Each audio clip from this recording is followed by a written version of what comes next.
drums beat on, unceasing, but erratic, halting, like a young boy playing for the first time in front of an experimental crowd. Soon he gains confidence. The beat, still uneven, becomes a rhythm. Offbeat, hipster, Instagram aesthetic, relentless, restless. The snares come like soft footsteps pacing constantly in the muted glow of streetlights, streaming in through a crack between the curtains, without which the room becomes a wall, black and solid like ice nine freezing with a soft ghostly kiss, and heart rate that goes up and up and up and in and out of existence, relentless, restless. The boy plays on somewhere, and when he stops and looks up hesitantly, his arms aching for the warmth of applause, his ears hear claps, but of the slower variety. They reverberate from in front of him. Starving hands give up on fame.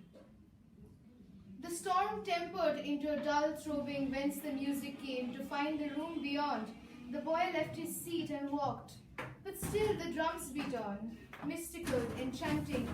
He marveled at the finesse of each erratic beat that seemed exactly to be created for this moment. But he wasn't there yet, the storm beckoning him, drums quickening, snare falling with his unsteady feet, urging him to hurry before it's all over. The storm has coagulated into thick, cold ice, mooning at the seams, and there's no aurora borealis to light it up, only deafening gloom. Eerily calm, even the tides hold their breath. There are no waves to carry him. Perhaps he's glad. Perhaps he wouldn't like what he sees. His face is impassive, and yet his fingertips blue. He is pulled towards the shore, the white sands glistening in the sunless sky, until he reaches the storm. Impregnable, ancient, history emanating from it in waves, waves that do not move.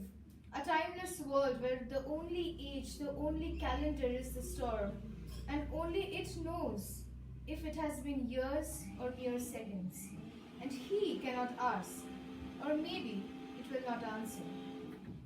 The boy touches the clear ice with his fingertips, standing knee-deep in liquid knives, cutting into skin, flesh and bones, making a home in his marrows, and the storm passes into him.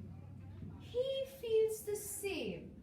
His aching hands don't clamor for fame, or rest, or the itchiness to play.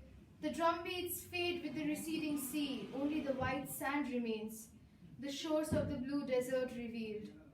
The boy leaves footsteps in the sand, walking towards the sea. An old man with a one-way ticket rides the train. His eyes are blue like the sea. His smile reminds me a bit of Santiago, his ancient hunger tangible. He sees the boy, quiet, reflective, calm as a mirror, and he asks to see his reflection. But the boy shows only echoing nothingness, mirrors whose reflections bounce off each other. And the boy, wise beyond his years, says words deeper than the timbre of his voice. He speaks of universal truths and lies that are life-giving. The man does not understand. For while omnipotence and age look alike, they speak in tongues untranslatable, magnetic knots trying to meet, failing by nature. The wise walk on, the old rage with their one-way tickets and their vast blue gaze that remain peering. Years past train rides and footsteps in the sand. Or maybe it was seconds. I can ask the boy. But the boy reads my thoughts and smiles, and he says, it does not matter.